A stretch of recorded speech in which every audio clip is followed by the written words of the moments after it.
سامعین سے گزارش ہے کہ ایلیکوینٹ ادب اور ایلیکوینٹ ادب ایکسٹراس میں جتنے بھی مشہور تاریخی ناولز اور فکشنل ناولز کمپلیٹ ہو چکے ہیں اس کا مطالعہ ہمارے پلے لسٹ سیکشن میں کریں اور زیادہ سے زیادہ شیئر کرنے کی کوشش کریں، اور ہم سے رابطہ کرنے کے لیے فیس بک اور ٹویٹر پر فالو کریں۔ جزاک اللہ۔ بسم اللہ الرحمن الرحیم۔ نور الدین زنگی، شجاعت سے بھرپور ایک مجاہد کی سچی داستان۔ مصنف اسلم راہی MA۔ ایپیسوڈ 18۔ جن دنوں شیر کو صلاح الدین، شرف الدین برغش، عزیز الدین جرویگ اور دیگر سالار مصر کی مہم میں مصروف تھے، انہی دنوں صلیبیوں پر دباؤ ڈالنے کے لیے سلطان نور الدین زنگی نے بھی اپنے کام کی ابتدا کی۔ اس کے لیے صلیبیوں کے 2 شہروں کا انتخاب کیا، پہلا حسن الکراہ اور دوسرا ہوائن۔ حسن الکراہ وہ جگہ ہے جہاں اس سے پہلے بھی سلطان نور الدین زنگی کو پسپائی اختیار کرنا پڑی تھی، اور اپنی اس پسپائی کا انتقام سلطان ہر صورت میں صلیبیوں سے لینے پر تل گیا تھا۔ دوسرا ہوائن کا شہر تھا جہاں فرانسیسی قابض تھے، اور یہاں مقامی صلیبیوں کے علاوہ لگ بھگ 19 سے 20 ہزار فرانسیسی نائٹ اور تیغزن بھی قیام کیے ہوئے تھے، اور وہ اکثر و بیشتر اپنے اخراجات پورے کرنے کے لیے ہوائن سے نکل کر مسلمانوں کے علاقوں پر یلغار کیا کرتے تھے۔ اسی بنا پر سلطان نور الدین زنگی نے حسن الکراہ کے علاوہ فرانسیسیوں کے قلعے ہوائن کو بھی اپنا ہدف بنانے کا ارادہ کیا۔ اس مقصد کے لیے سلطان اپنے لشکر کو لے کر نکلا۔ اس بار اس نے یہ احتیاط کی کہ اس نے اپنے چھوٹے بھائی قطب الدین کو بھی موصل سے طلب کر لیا۔ اس طلبی کے جواب میں قطب الدین بھی ایک لشکر کو لے کر سلطان کے ساتھ آن ملا تھا۔ یوں سلطان نے اپنے لشکر کے ساتھ ضرب لگانے کے لیے پہلے حسن الکراہ کا رخ کیا۔ حسن الکراہ کے صلیبیوں کے ولولے اپنی انتہا کو پہنچے ہوئے تھے۔ انہیں اس بات پر فخر تھا کہ ایک بار وہ حسن الکراہ کے کھلے میدانوں میں سلطان نور الدین زنگی کو پسپا ہونے پر مجبور کر چکے ہیں۔ اس بار انہیں خبر ہوئی کہ سلطان ایک بار پھر ان کا رخ کر رہا ہے، تب انہوں نے سلطان کا استقبال کرنے کے لیے حسن الکراہ کے انہی میدانوں میں صف آرا ہونا شروع کر دیا تھا جہاں ایک بار پہلے بھی وہ سلطان سے ٹکرا چکے تھے۔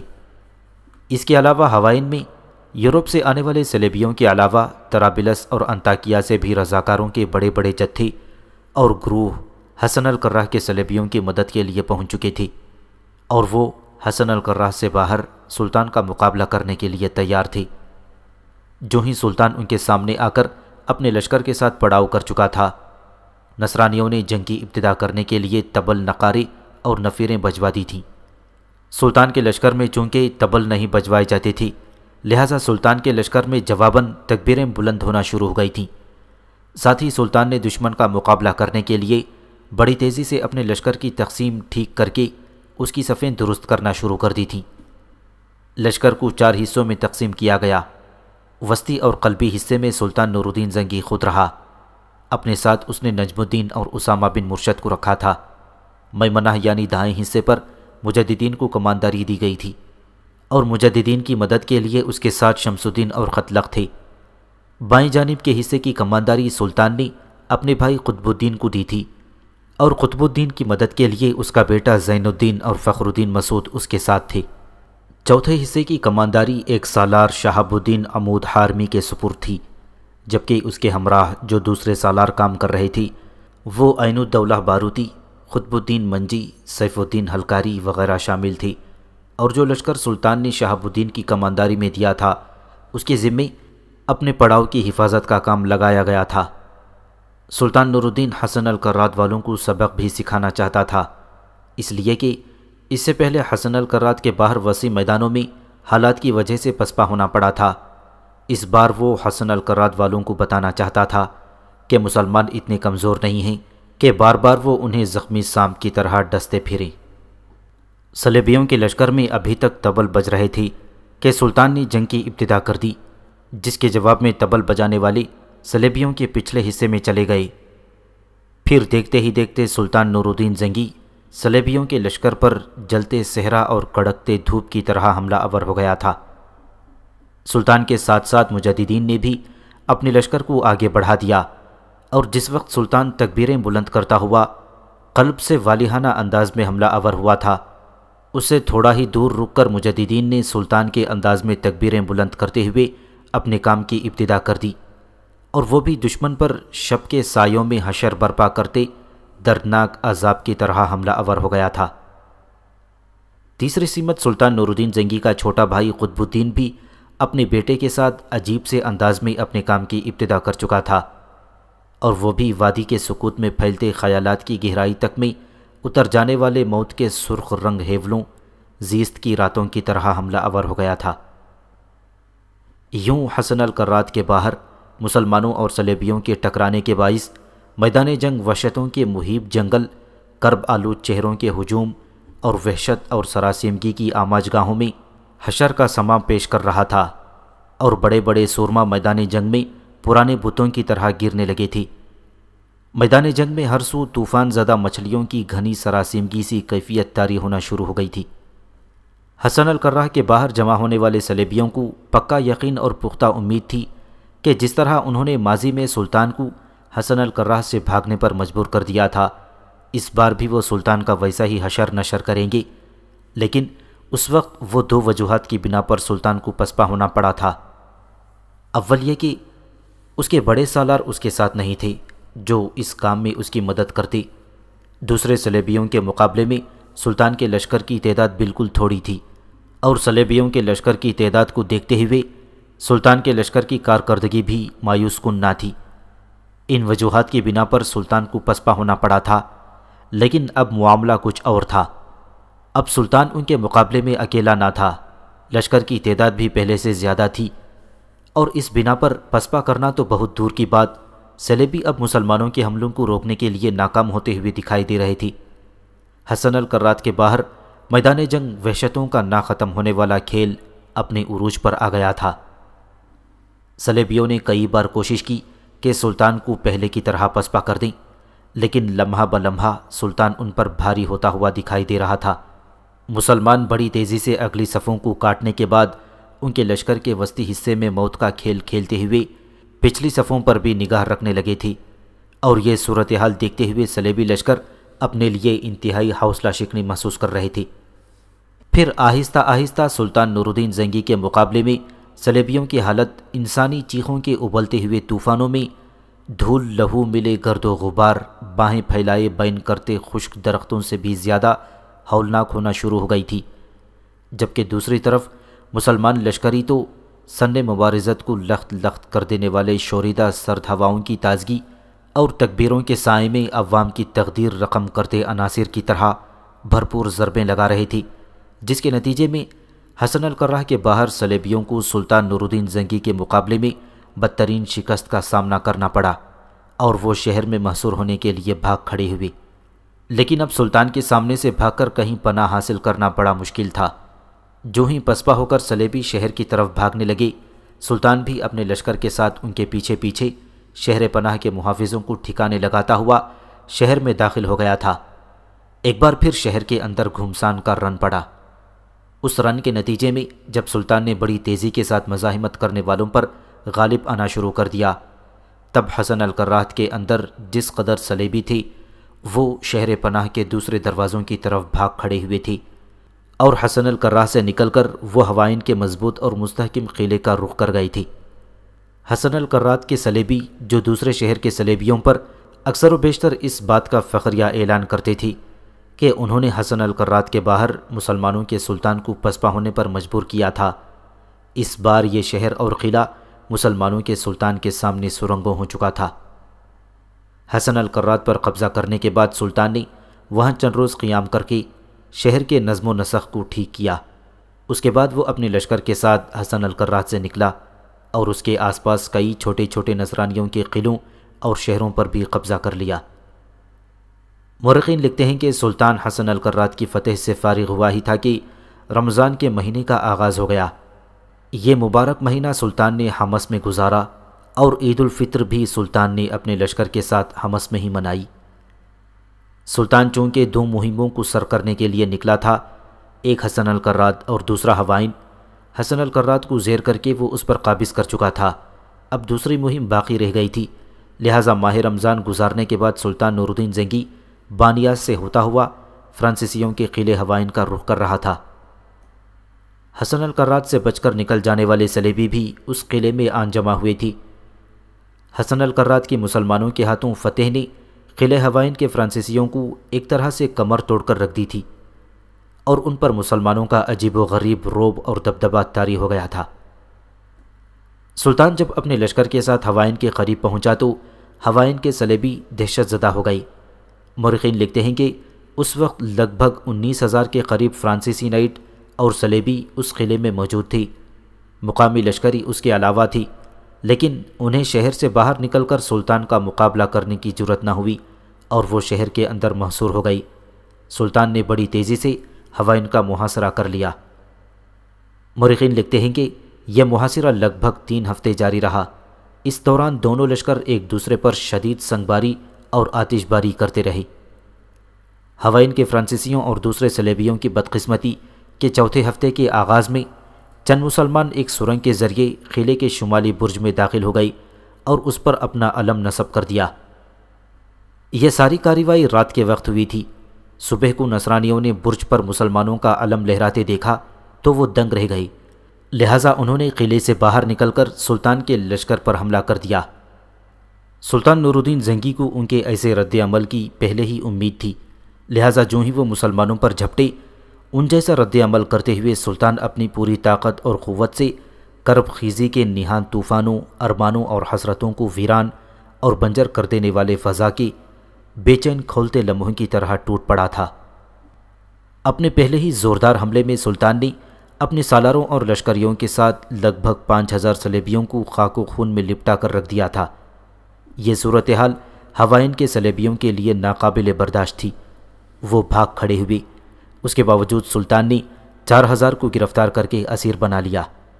سلطان بغیر کسی روک کے ایک فاتح کی حیثیت سے فرانسیسیوں کے قلعے ہوائن میں داخل ہو گیا۔ یہاں سلطان نے چند روز تک قیام کیا، شہر کا نظم و نسق درست کیا، وہاں اپنا ایک والی مقرر کیا۔ پھر اپنے لشکر کے ساتھ وہ نکلا اور ایک قریبی قلعہ جس کا نام آکاف تھا اور اس پر صلیبی قابض تھی، اس پر حملہ آور ہو کر اس پر بھی قبضہ کر لیا تھا۔ پھر سلطان اس سے بھی آگے بڑھ کر صلیبیوں پر ضرب لگانا چاہتا تھا کہ سلطان کے مخبروں نے اسے شیرکوہ کے مصر سے واپس آنے کی اطلاع دی۔ مخبروں نے یہ بھی سلطان کو اطلاع دی کہ شیرکوہ اور صلاح الدین ایوبی دونوں اپنے لشکر کے ساتھ حمص میں قیام کیے ہوئے ہیں، لہٰذا سلطان بھی اپنے لشکر کے ساتھ حمص کی طرف کوچ کر گیا تھا۔ پورے لشکر نے چند روز تک حمص میں قیام کیا۔ اس کے بعد سارے لشکر نے وہاں سے کوچ کرتے ہوئے دریائے فرات کو عبور کرنے کے بعد حلب شہر میں قیام کیا۔ سلطان کے وہاں قیام کرنے سے حلب کے باہر دور تک خیموں کا ایک شہر آباد ہو گیا تھا۔ دمشق کی طرف کوچ کرنے تک سلطان نے یہیں قیام کیے رکھا۔ یہاں اکثر و بیشتر سلطان نور الدین زنگی صلاح الدین یوسف کے ساتھ چوگان کھیلا کرتا تھا۔ سلطان نور الدین زنگی کو اس کھیل میں بڑا شوق تھا اور دوسروں کو بھی اس میں حصہ لینے کی ترغیب دیا کرتا تھا۔ سلطان حقیقت میں چوگان کے اس کھیل کو ایک طرح کی مشق سمجھتا تھا۔ اس کے خیال میں جہاد کے لیے گھوڑوں کو مستعد رکھنے کا یہ ایک بہترین طریقہ کار تھا۔ ایک بار سلطان کے چوگان کھیلنے پر اعتراض بھی کیا گیا، پر سلطان نے جواب دیا کہ میں یہ کھیل دل لگی کے لیے نہیں کھیلتا، بلکہ اس لیے کھیلتا ہوں کہ ہمارے گھوڑے دشمن کے اچانک حملے کے لیے تیار رہیں۔ بقول مسلمان مورخ علامہ ابن اسیر، سلطان نور الدین زنگی کے بعد شاید ہی کوئی حکمران ہوگا جس نے کھیل کو خدا کی رضا جوئی کا باعث بنایا ہو۔ کہتے ہیں کہ حلب میں قیام کے دوران ایک دن سلطان کے ساتھ چوگان کھیلتے ہوئے صلاح الدین ایوبی کے گھوڑے کا پاؤں پھسل گیا اور اس طرح صلاح الدین گھوڑے سے گردن کے بل گر گیا، لیکن گردن ٹوٹنے سے بال بال بچ گئی۔ اس موقع پر سلطان نور الدین زنگی کے کاتب عماد نے بڑے پر لطف اشعار لکھ کر صلاح الدین کو پیش کیے، جن کا مفہوم کچھ اس طرح ہے: تم کسی عمدہ گھوڑے کی غلطی پر تعجب نہ کرو، اس وقت جبکہ اس پر سخاوت کا سمندر سوار ہو۔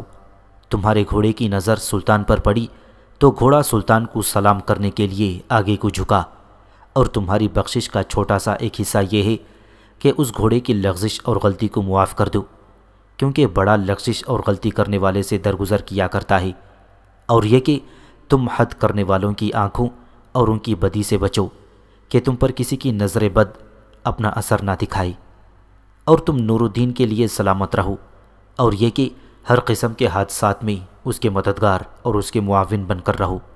گو مصر کی مہم کامیاب نہیں ہوئی تھی، لیکن پھر بھی شیرکوہ اور صلاح الدین دونوں نے مل کر مصر کے وزیر اشاور اور یروشلم کے حکمران آموری کو اس قدر بے بس کر دیا تھا کہ وہ ان دونوں سے معاہدہ کرنے پر مجبور ہو گئی۔ سلطان ان دونوں کی کارگزاری پر بے حد خوش ہوا تھا، اور ان دونوں کی کارگزاری دیکھتے ہوئے سلطان نور الدین زنگی نے صلاح الدین ایوبی کو حلب اور عظیم سپہ سالار شیرکوہ کو حمص شہر جاگیر کے طور پر عطا کیا۔ گو سلطان کا چھوٹا بھائی قطب الدین موصل کا والی تھا، اس کی بھی کارگزاری سے خوش ہوتے ہوئے سلطان نے رقہ شہر اس کی ولایت میں داخل کر دیا تھا۔ کہتے ہیں کہ سلطان نور الدین زنگی کے پاس بنو کلب کے کچھ لوگ ایک شخص کو پکڑ کر لائے تھے۔ جب اسے سلطان کے پاس پیش کیا گیا تو اس کا تعارف یہ کروایا گیا کہ اس شخص کا نام شہاب الدین بلخ ہے، اس کا تعلق بنو مسیب سے ہے۔ بنو کلب کے لوگ شہاب الدین کو پکڑ کر سلطان نور الدین زنگی کے پاس لائے تھے۔ انہوں نے کہا کہ یہ شخص شکار کھیلتے ہوئے بھٹک گیا اور ان کے ہتھے چڑھ گیا، لہٰذا اسے پکڑ کر وہ سلطان کے پاس لائی۔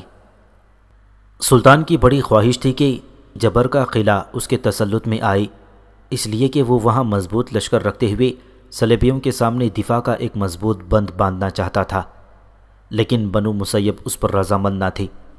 یہ وہی قلعہ تھا جس کے باہر چند سال پہلے سلطان نور الدین زنگی کا باپ عماد الدین زنگی شہید ہوا تھا۔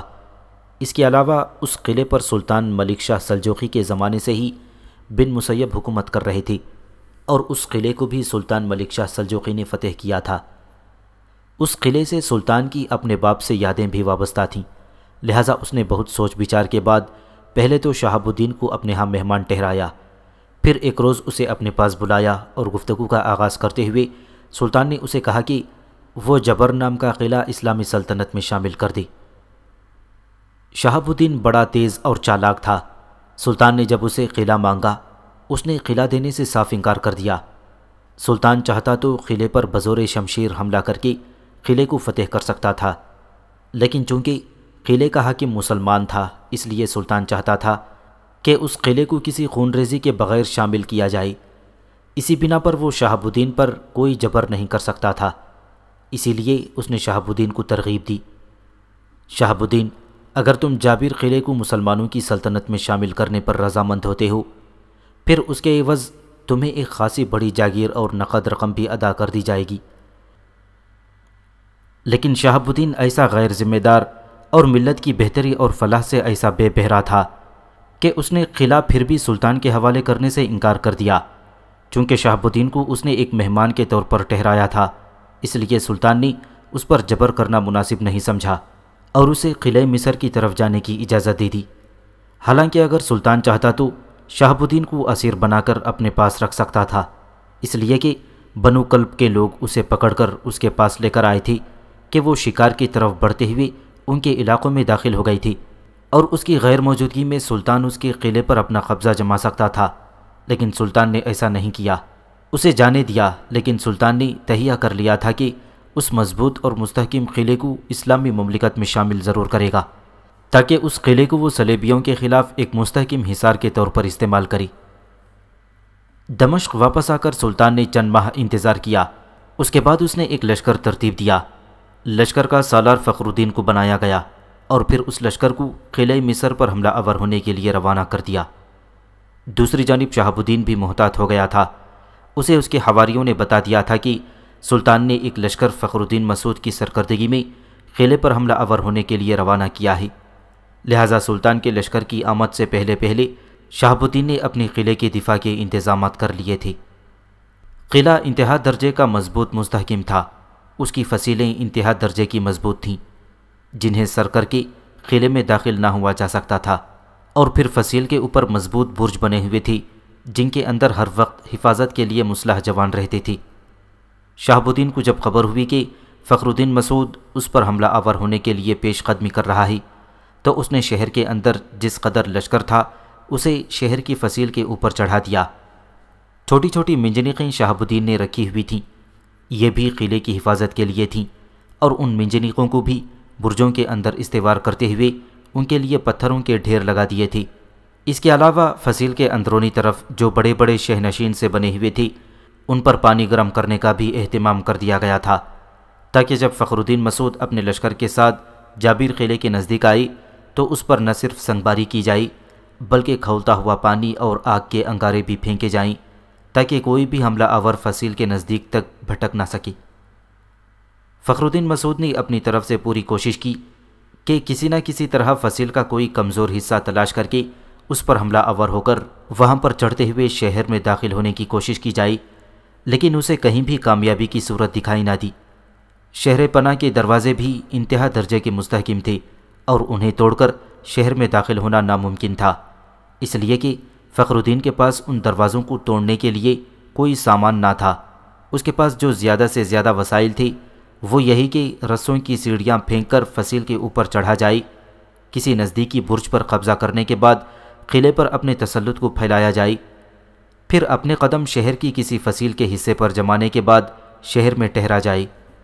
شہاب الدین کے لشکر پر ایسی ضرب لگائی جائے کہ وہ خود قلعہ حوالے کرنے پر تیار ہو جائے، لیکن فخر الدین مسعود کو کوئی ایسا موقع نہ ملا، حالانکہ کئی موقع پر اس نے قلعے پر سخت حملے کیے تھے، جان کی بازی تک لگانے میں تیار ہو گیا، لیکن بدقسمتی سے جابر کا قلعہ فتح نہ ہو سکا۔ یہ قلعہ کافی بڑا تھا، اس کی فصیل ایک وسیع رقبے پر پھیلی ہوئی تھی اور فخر الدین مسعود کے پاس اتنا بڑا لشکر نہیں تھا کہ وہ لشکر کو قلعے کے چاروں طرف پھیلائے۔ اسی بنا پر وہ قلعے کے ایک طرف رہا اور دوسری طرف سے شہاب الدین کو اس کے حواریوں سے مدد ملتی رہی، کھانے پینے کی اشیاء بھی قلعے میں داخل ہوتی رہی۔ اس کے علاوہ جو اس کے ہمنوا تھے وہ اسے دیگر سامان کی مدد بھی فراہم کرتے رہے۔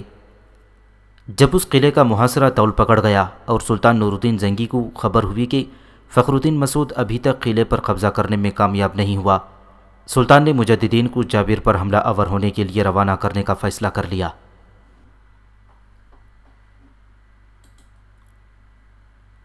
ایک روز شمس الدین اور قتلق مستقر سے حویلی میں داخل ہوئی۔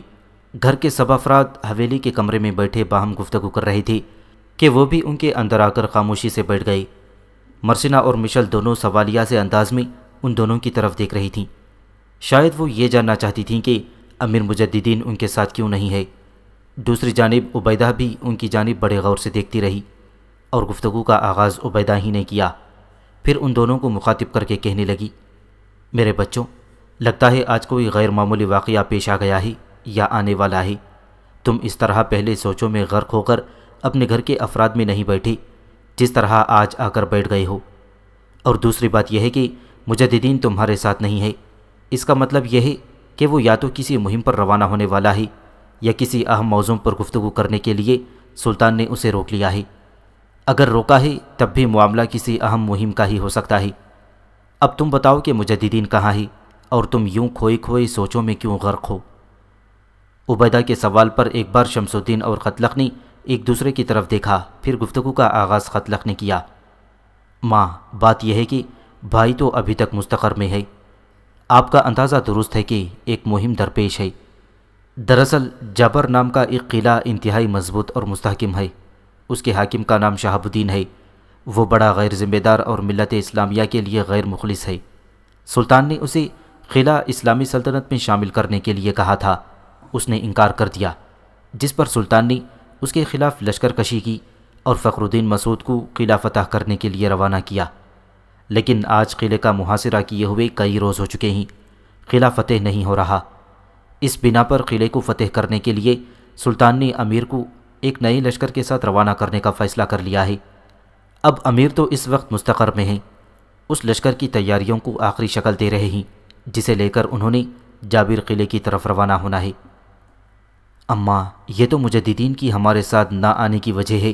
آپ نے یہ جو اندازہ لگایا کہ ہم سوچوں میں گم کیوں ہیں، تو ماں آپ کا یہ اندازہ بھی درست ہے۔ ماں اپنے بچوں کے متعلق صحیح اندازہ نہیں لگائے گی تو پھر کون لگا سکتا ہے؟ ماں، سلطان نے مجددین کو جابر قلعے پر حملہ آور ہونے کے لیے جو فیصلہ کیا ہے، تو ساتھ ہی اس نے یہ فیصلہ بھی کیا ہے کہ جو قلعے کو مجددین فتح کرے تو عارضی طور پر شمس الدین کو قلعے کا حاکم بنا کر ٹھہرائے، یہ مستقل وہاں نہیں رہے گا۔ بہرحال عارضی طور پر قلعے کا نظم و نسق درست کرے گا اور وہاں چھوٹے سے ایک لشکر کے ساتھ قلعے کے استحکامات کا جائزہ لے گا۔ ساتھ ہی یہ بھی فیصلہ ہے کہ شمس الدین جمارہ کو بھی اپنے ساتھ لے جائے گا، اس لیے کہ اسے وہاں کچھ روز قیام کرنا ہے، لہٰذا یہ دونوں میاں بیوی وہاں رہیں گے۔ یہاں تک کہنے کے بعد خطلق رکا۔ اس کی گفتگو کے بیچ میں عبیدہ بول پڑی، بیٹے، اگر وہ قلعہ فخر الدین مسعود کے ہاتھوں فتح نہیں ہو رہا تو یہ بات کیسے یقین کے ساتھ کہی جا سکتی ہے کہ مجددین اسے فتح کر لے گا، اور یہ کہ مجددین اس کو فتح کر کے شمس الدین کو حاکم کے طور پر مقرر کرے؟ عبیدہ کے اس سوال پر خطلق کے چہرے پر مسکراہٹ نمودار ہوئی۔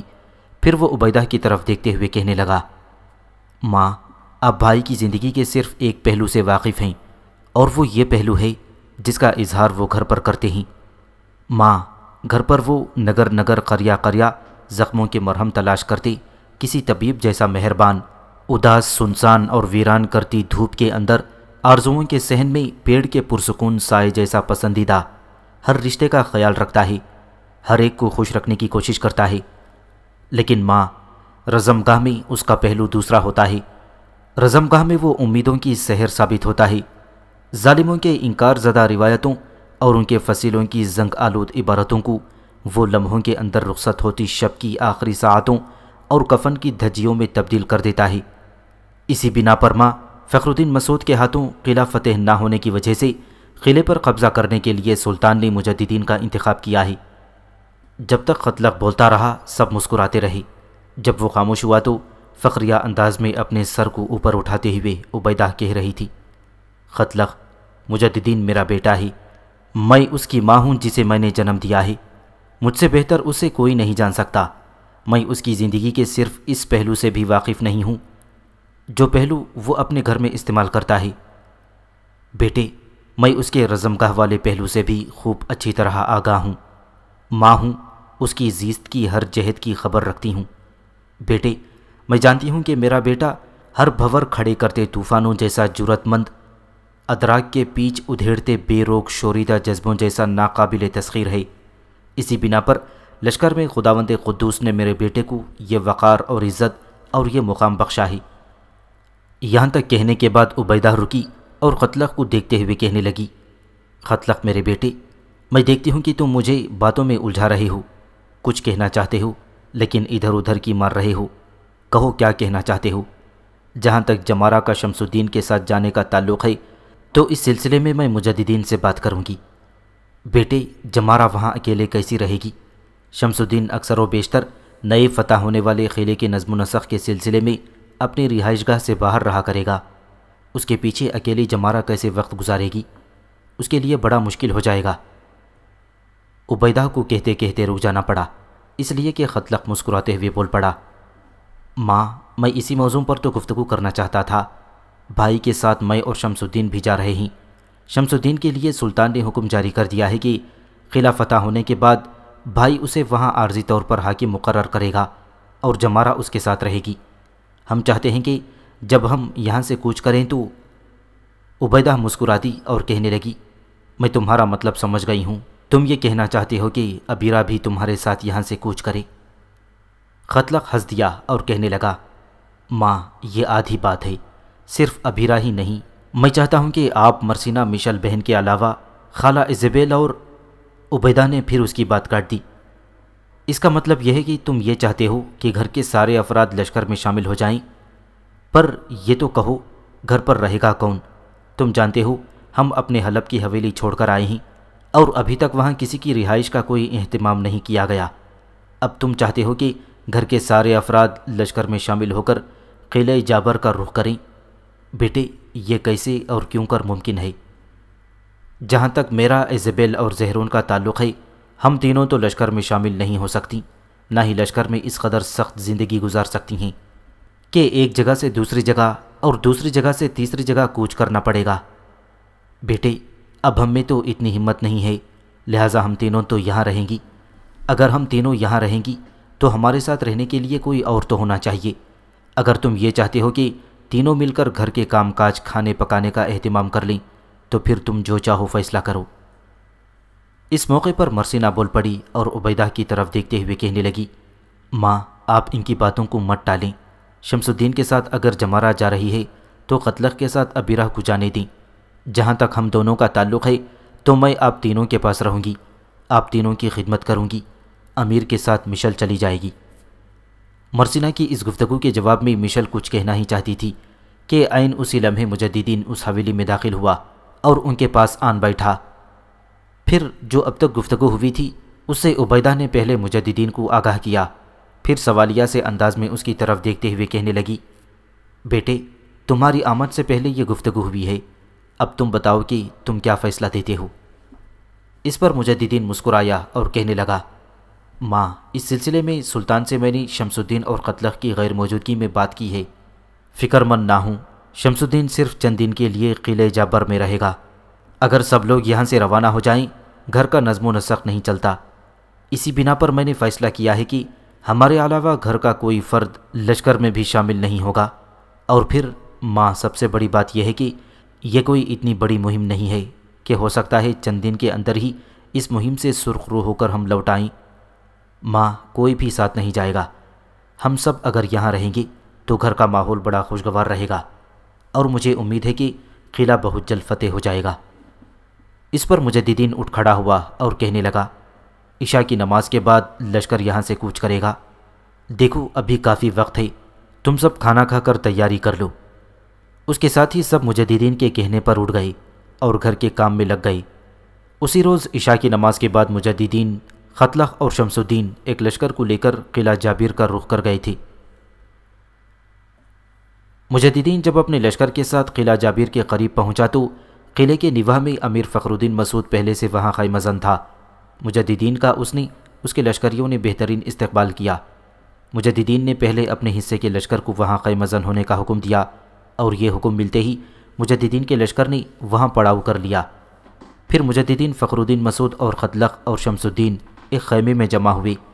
یہ خیمہ مجددین کا تھا۔ پھر مجددین نے فخر الدین کو مخاطب کرتے ہوئے کہنا شروع کیا، فخر الدین میرے بھائی، یہ بات محسوس نہ کرنا کہ تم جابر کے قلعے کو فتح نہیں کر سکے، اور سلطان نے مجھے تم پر فوقیت دیتے ہوئے قلعہ فتح کرنے کے لیے بھیج دیا ہے۔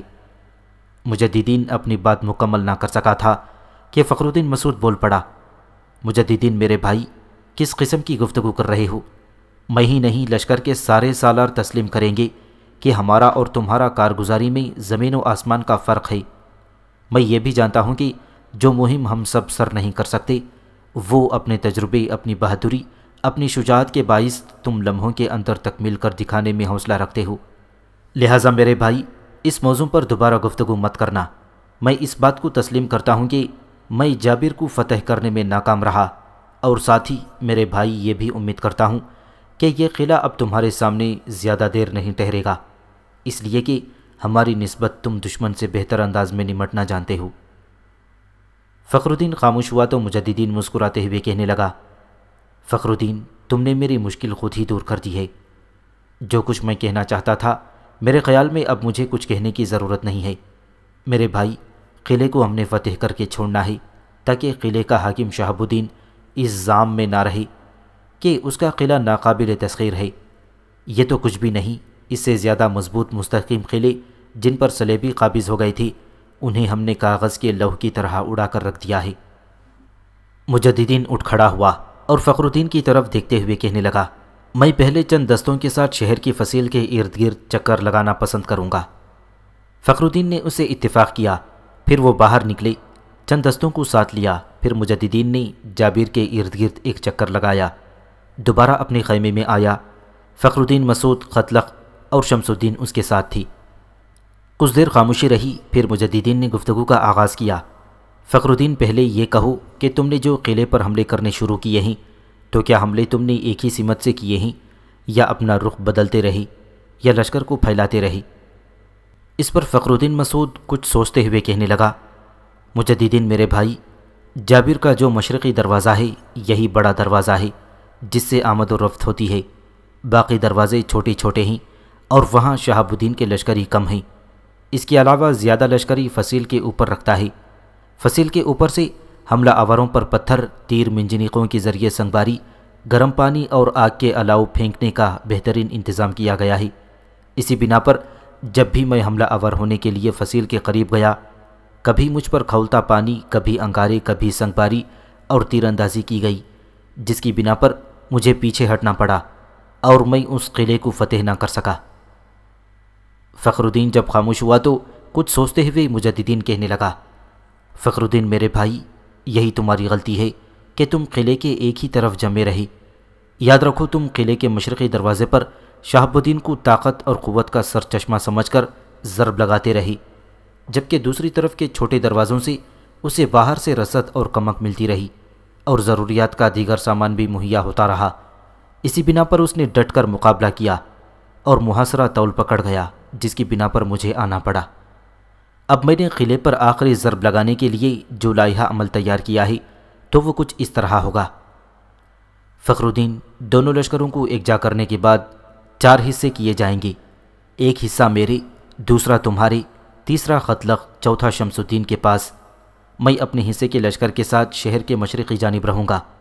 اس جانب کے متعلق تمہیں اعتماد ہے کہ شہر پناہ کا بڑا دروازہ یہی ہے اور اسی سمت شہاب الدین کی زیادہ قوت اور طاقت ہے۔ تم تینوں اپنے حصے کے لشکریوں کے ساتھ قلعہ جابر کے 3 اطراف میں رہو گی، لیکن فصیل سے اس قدر فاصلے پر کہ اگر فصیل سے تیر اندازی کی جائے تو تم تک کوئی تیر نہ پہنچے۔ تمہارے ذمے 2 اہم کام ہوں گے۔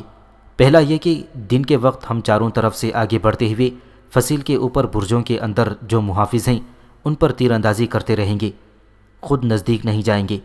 جس وقت تیر اندازی کریں گے اپنے سامنے ڈھالوں کی آڑ بنائیں گے تاکہ فصیل سے جو تیر اندازی کی جائے اس سے ہمیں کوئی نقصان نہ پہنچے۔ ہم نے فی الحال تیر اندازی تک ہی اکتفا کرنا ہے اور کوشش کرنی ہے کہ اپنی تیر اندازی سے برجوں کے اندر جو شہاب الدین کے لشکری ہیں ان کی تعداد کم کی جائے۔ یہ ایک کام ہے۔ دوسرا کام ہم نے یہ کرنا ہے کہ جابر کا چاروں طرف سے سخت محاصرہ کرنا ہے، کوئی شہر سے نہ نکل سکے اور نہ ہی باہر سے کوئی قلعے میں داخل ہو کر کھانے پینے کی کوئی چیز اندر لے جا سکے۔ غرضے کی کوئی بھی شخص ضروریات کی کوئی بھی چیز شہر میں نہ پہنچانے پائے اور نہ ہی باہر سے کوئی شخص شہر میں داخل ہونے پائے۔ اگر کوئی باہر نکلنے کی کوشش کرے تو اسے اپنی تیروں کی زد میں لے لیا جائے۔ میرے عزیزوں، ہم نے ایک کام کرنا ہے۔ میں قلعے کے مشرقی جانب رہوں گا۔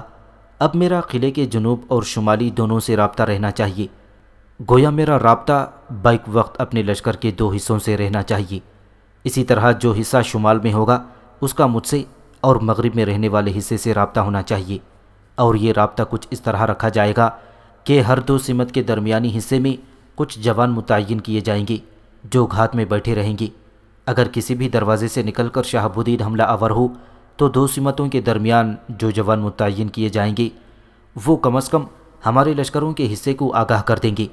اس طرح سمتوں کے درمیانی حصوں میں جو جوان بیٹھے ہوں گے وہ چاروں حصوں تک دشمن کی کسی بھی کارروائی کی اطلاع دے دیں گے۔ اب جو صورتحال سامنے آئے گی وہ کچھ اس طرح ہوگی کہ اگر بالفرض شہاب الدین محاصرے سے تنگ آ کر مشرقی دروازے سے مجھ پر حملہ آور ہوتا ہے تو شمال مشرق اور جنوب مشرق میں ہمارے مخبر ہمارے حصوں کو مطلع کر دیں گے۔ پھر اسی طرح جنوب مغرب اور شمال مغرب کے دونوں لشکریوں کے درمیان جو گھات میں ہوں گے وہ مغرب والے حصے کو بھی اطلاع کر دیں گے۔ جو ہی کسی بھی حصے کو اطلاع ملے کہ کسی سمت سے دشمن باہر نکل کر ہم پر ضرب لگانا چاہتا ہے، باقی کے حصے فوراً سمٹ کر اپنے اس حصے کی طرف بڑھیں گے جس پر حملے کی ابتدا کی جائے گی۔ اس طرح اگر ہم اپنے لائحہ عمل کو آخری شکل دیں تو زیادہ دن شہاب الدین ہمارے سامنے محصور ہو کر بچ نہیں سکے گا۔ فخر الدین مسعود، خطلق اور شمس الدین تینوں نے مجددین کے طریقہ کار سے اتفاق کیا تھا۔ سارے لشکریوں کو 4 حصوں میں تقسیم کیا گیا۔ ان حصوں کو شہر کے چاروں طرف متعین کر دیا گیا۔ مجددین مشرقی حصے میں رہا، مغرب کی طرف فخر الدین مسعود کو، شمال کی طرف شمس الدین کو، جنوب کی طرف خطلق کو رکھا گیا تھا۔ اس طرح اس تقسیم کے بعد دوسرے دن کارروائی کی ابتدا کی گئی۔ دن کے وقت ذرا آگے بڑھتے ہوئے لشکر کے چاروں حصے کے برجوں پر تیز تیر اندازی کرتے ہوئے اور برجوں کے اندر شہاب الدین کے لشکریوں کو کافی نقصان پہنچاتے اور شہر میں کسی کو داخل نہ ہونے دیتے، نہ کسی کو باہر نکلنے دیتے تھے۔ اس طرح بڑی تیزی کے ساتھ شہاب الدین کے پاس سامان خورد و نوش ختم ہونے لگا۔ مجددین نے جب محاصرے میں تنگی اور تشدد پیدا کرنا شروع کر دیا تب شہاب الدین کو اپنی جان کے لالے پڑ گئے۔ سامان خورد و نوش اس کے پاس ختم ہونے لگا تھا، لہٰذا تنگ آمد بجنگ آمد کے مصداق ایک روز صبح ہی صبح اپنے لشکر کے ساتھ وہ شہر پناہ کے مشرقی دروازے سے نکلا۔ شہاب الدین اور اس کے لشکریوں نے مجددین کے لشکر پر حملہ کر دیا تھا۔ مجددین اس کے لیے تیار تھا، اس لیے کہ اس نے اپنے محاصرے پر جو شدت پیدا کر رکھی تھی، اس کے رد عمل پر وہ امید رکھتا تھا کہ شہر پناہ سے نکل کر شہاب الدین حملہ آور ہو سکتا ہے، اور اسے یہ بھی امید بلکہ پورا اعتماد تھا کہ شہاب الدین حملے کی ابتدا اسی سے کرے گا، اس لیے کہ اسے خبر ہو چکی ہے کہ فخر الدین مسعود کے کامیاب نہ ہو سکنے کے بعد سلطان نے مجددین کو قلعہ فتح کرنے پر روانہ کر دیا ہے۔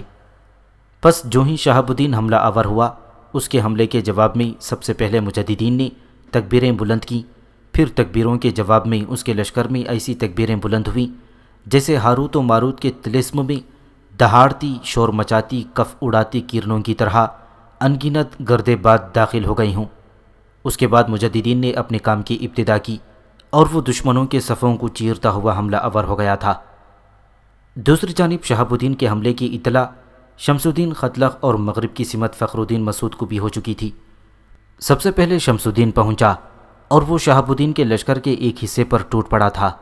اتنی دیر تک خطلق بھی اپنے حصے کے لشکر کے ساتھ پہنچ چکا تھا۔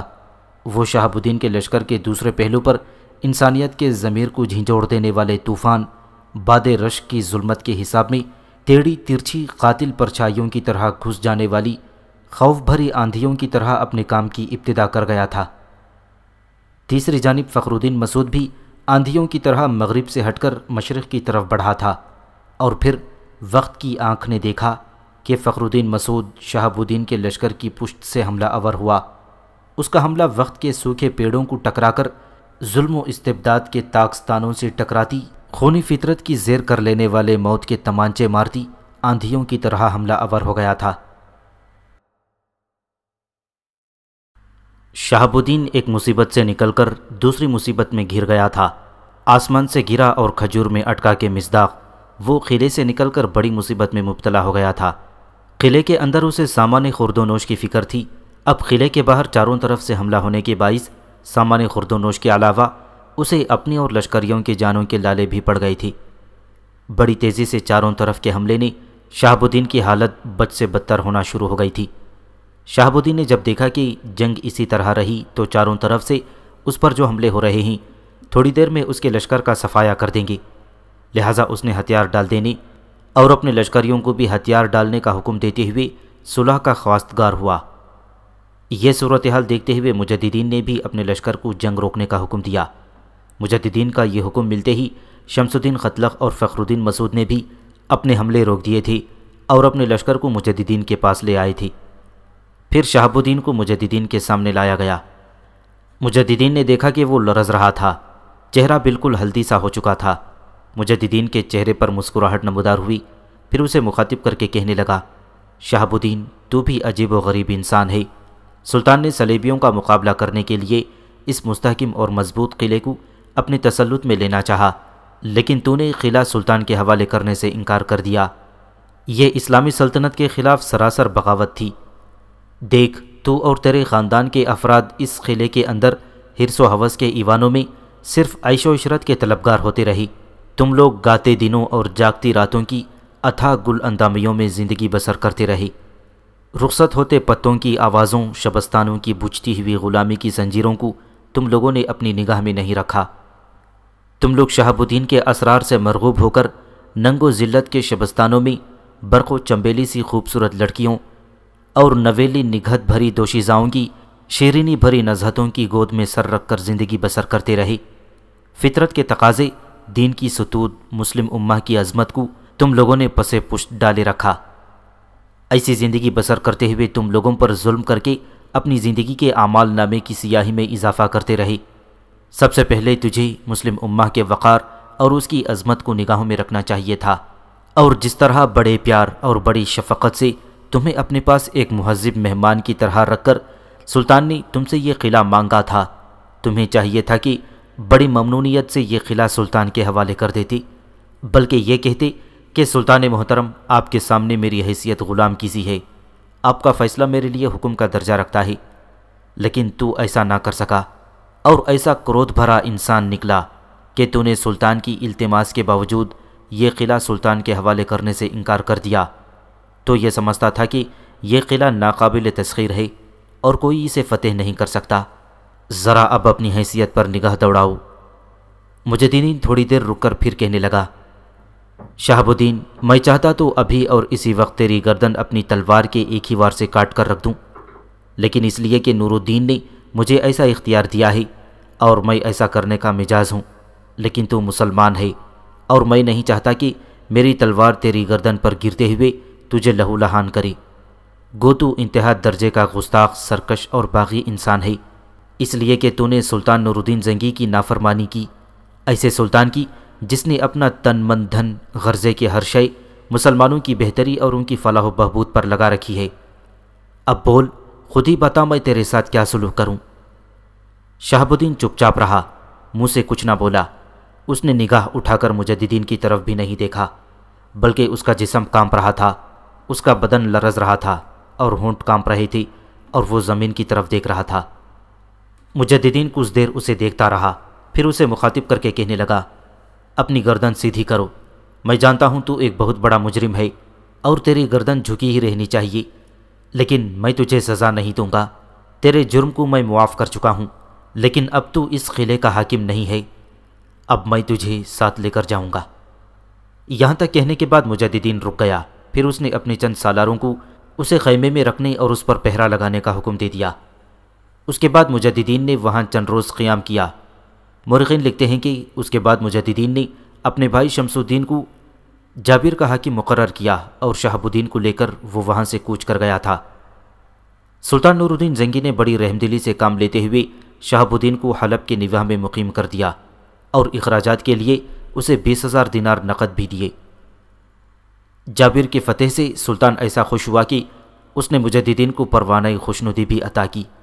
کئی بار مصر میں داخل ہونے کے بعد یروشلم کے بادشاہ اموری کو یقین ہو گیا تھا کہ مصر کے اندر صلیبی حکومت قائم کی جا سکتی ہے، اس لیے کہ مصری لشکر کی کمزوری اور ضعف کو اپنی آنکھوں سے وہ دیکھ چکا تھا۔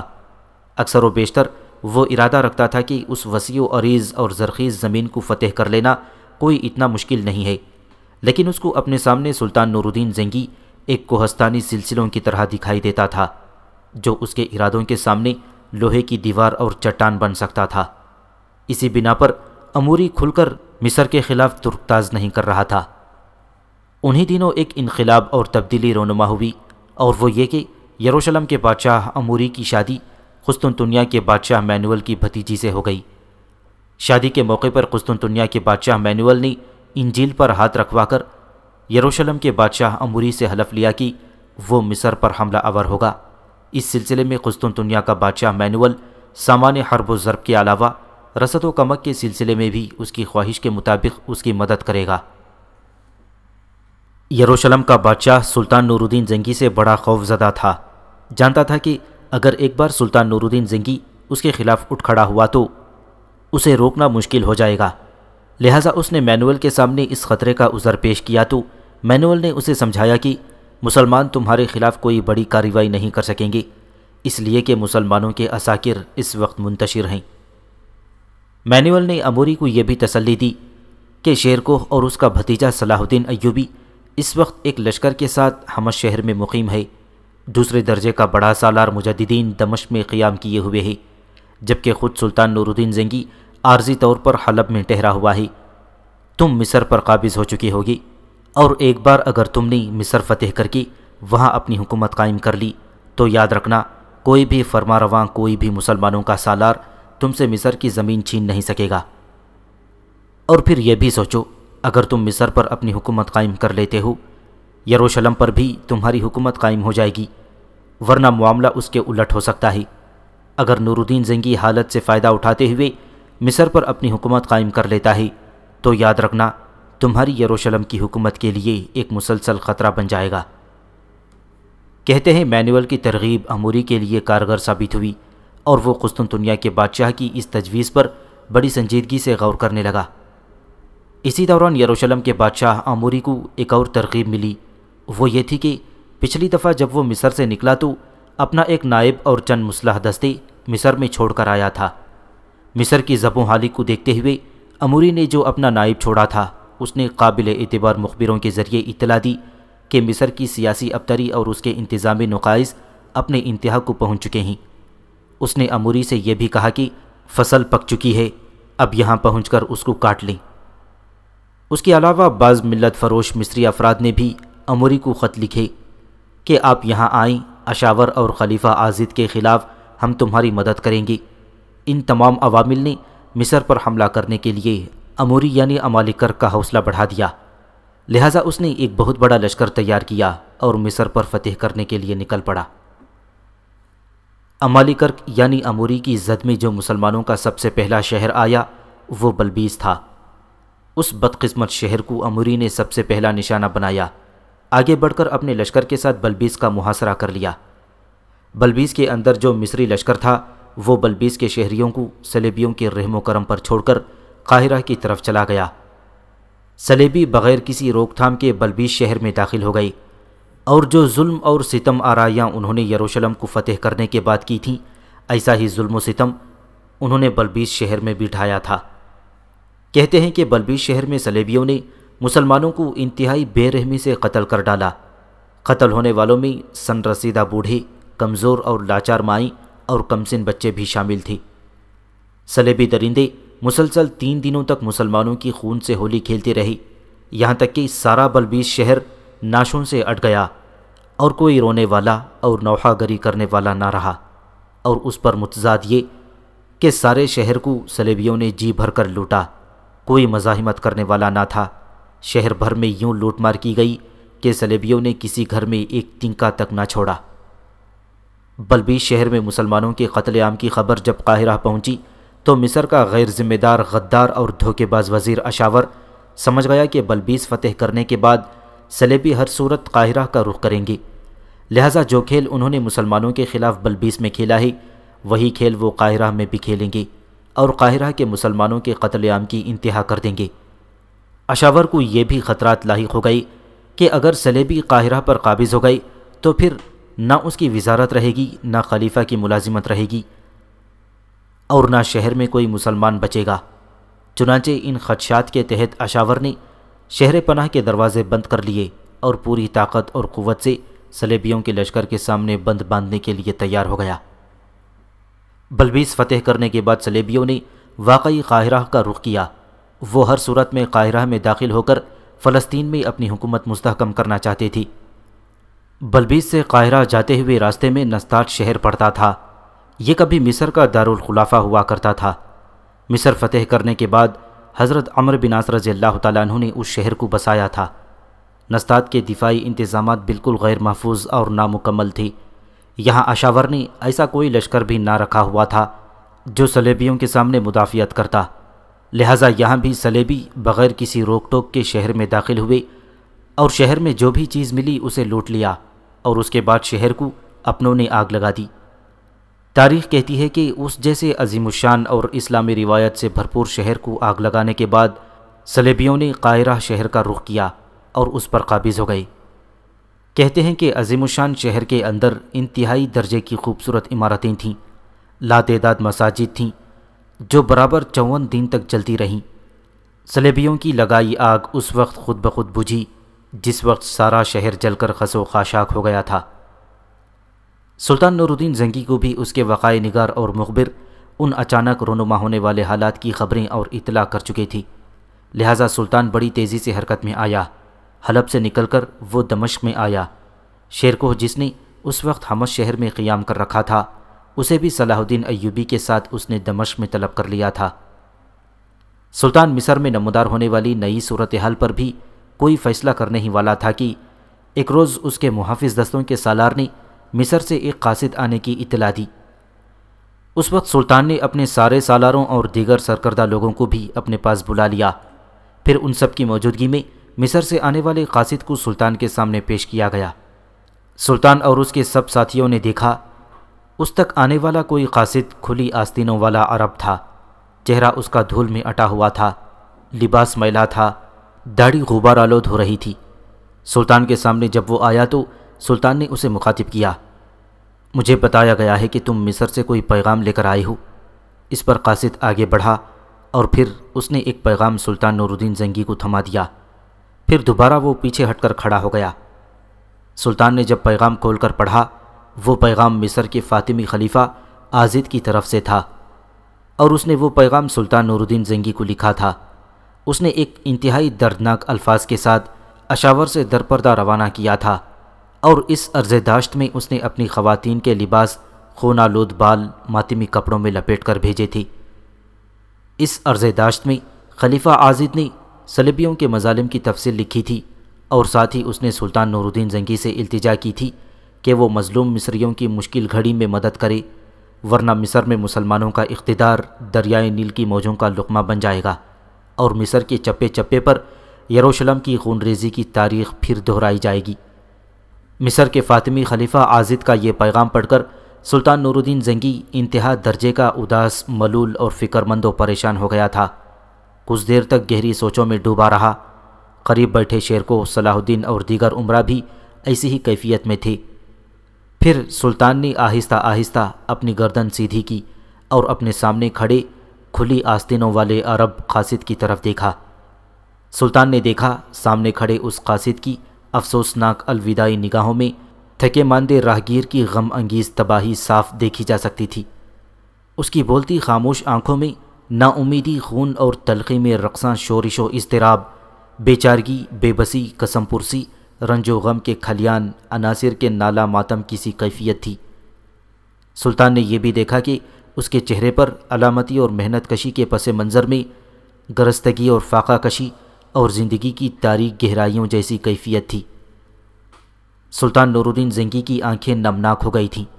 پھر سلطان نے بڑی مشکل سے خود پر قابو پاتے ہوئے اس قاصد کو مخاطب کیا، میرے عزیز، جو پیغام تم لائے ہو وہ میں پڑھ چکا ہوں، لیکن میں تمہارے منہ سے بھی کچھ سننا چاہتا ہوں۔ سلطان نور الدین زنگی کی حالت دیکھتے ہوئے قاصد کے حلق سے درد میں ڈوبی ہوئی ایک چیخ نکل گئی تھی، اور جسے اس نے اپنے حلق ہی میں دبا لیا تھا۔ پھر وہ لرزاں اور پھٹی آواز میں بارود کی طرح پھٹ پڑا تھا، سلطان محترم، خواہشوں کی گندگی، مقاصد کی حیوانیت رکھنے والے گناہ کی پیداوار، گھستے ہوئے 400 صدوں کی مکاریاں، عمودہ کی گناہگاریاں رقص کرتی تھیں۔ روحوں کی لطیف لمس، محبت کی حدت کو موت کے کرب سے، رحم کی ناآشنا گرم روح اور ہیجان و آفرین اندھیاریوں میں تقسیم کر دیا گیا۔ یہاں تک کہنے کے بعد وہ کھلی آستینوں والا قاصد رکا، اور اس کی آنکھوں سے آنسوؤں کا ایک سیلاب تھا جو رواں ہو گیا تھا۔ اپنی ہچکیوں، اپنی سسکیوں کو بڑی مشکل سے روک رہا تھا۔ اس کی یہ حالت دیکھ کر سلطان نور الدین زنگی ہونٹ کاٹ رہا تھا۔ آنکھوں سے گرتے ہوئے اس کے اشک اس کی داڑھی کے بالوں کو بھگو رہے تھے۔ تھوڑی دیر خاموش رہنے کے بعد قاصد سنبھلا۔ اس کے بعد وہ بھسم کر دینے والی آواز میں پھر کہہ رہا تھا، سلطان محترم، بلبیس اور خطات میں خوشی کی غم، آسودگی کو تلخی، شرف کو مایوسی، سکون زاروں کو مایوسی کے بھور میں تبدیل کر دیا گیا، پر کوئی ان کی مدد کے لیے پہنچنے والا نہ تھا۔ شہروں کو خاکستر کر دیا گیا۔ یہاں تک کہنے کے بعد قاصد پھر رکا۔ اپنی آستینوں سے تھوڑی دیر تک وہ آنسو خشک کرتا رہا، پھر دوبارہ وہ کسی آتش فشاں کی طرح پھٹ پڑا۔ سلطان محترم، میں نے خود اپنی ان گنہگار آنکھوں سے درختوں میں چڑیوں کے گیتوں اور بہتی ندیوں کے نغمے سننے والی صبح کی روشنی جیسی بیٹیوں کو ننگے سر اپنے دوپٹے تلاش کرتے دیکھا ہے۔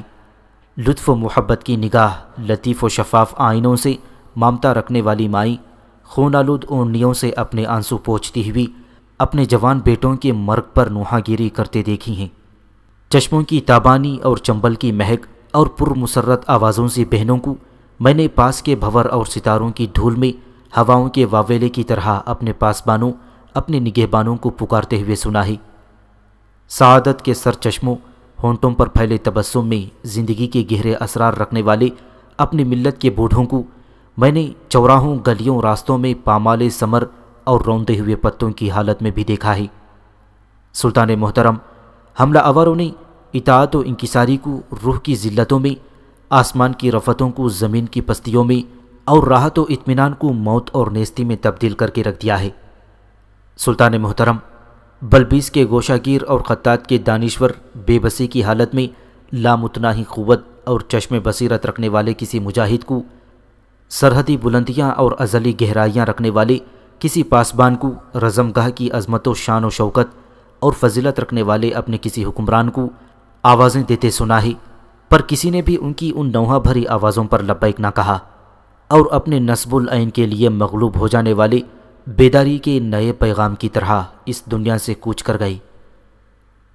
آنے والا قاصد مزید کچھ کہنا چاہتا تھا کہ اپنے حلق میں اپنی ہچکیوں اور سسکیوں کو دباتے ہوئے اور اپنی آنکھیں صاف کرتے ہوئے سلطان نور الدین زنگی چلا اٹھا، میرے محترم، جو کچھ تم نے کہا ہے مجھ جیسے شخص کے لیے اتنا ہی کافی ہے، آگے کچھ نہ کہنا، وہ میرے لیے ناقابل برداشت ہو جائے گا۔ اگر کسی نے مصر کی بہنوں، ماؤں اور بیٹیوں اور پکارنے والے کی پکار میں کسی نے لبیک نہیں کہا تو میں اس پکار کے جواب میں 100,000 بار لبیک کہتا ہوں۔ میں انہیں اکیلا نہیں چھوڑوں گا، میں صلیبی حملہ آوروں کو بتاؤں گا ابھی ہم اپنی سرحدوں کے محافظ، اپنے علاقوں کی نگہبان زندہ اور بیدار ہیں۔ یہاں تک کہنے کے بعد سلطان نور الدین زنگی خاموش ہو گیا۔ کچھ سوچا اور پھر اس نے خطلق کی طرف دیکھا اور مخاطب کر کے کہنے لگا، خطلق، آنے والے اس قاصد کو اپنے ساتھ لے جاؤ، دمشق کے سرکاری مہمان خانے میں اس کے قیام کی، اس کے طعام کا بہترین بندوبست کرو۔ اس کے ساتھ خطلق اپنی جگہ سے اٹھا اور آنے والے اس قاصد کو اپنے ساتھ لے گیا۔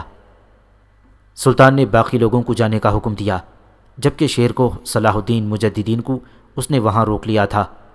کچھ دیر تک ان کے ساتھ صلاح مشورہ ہوتا رہا، پھر یہ طے پایا کہ حزب سابق شیرکوہ اور صلاح الدین دونوں چچا بھتیجا چند دوسرے سالاروں کے ساتھ صلیبیوں پر ضرب لگانے کے لیے مصر کی طرف کوچ کریں۔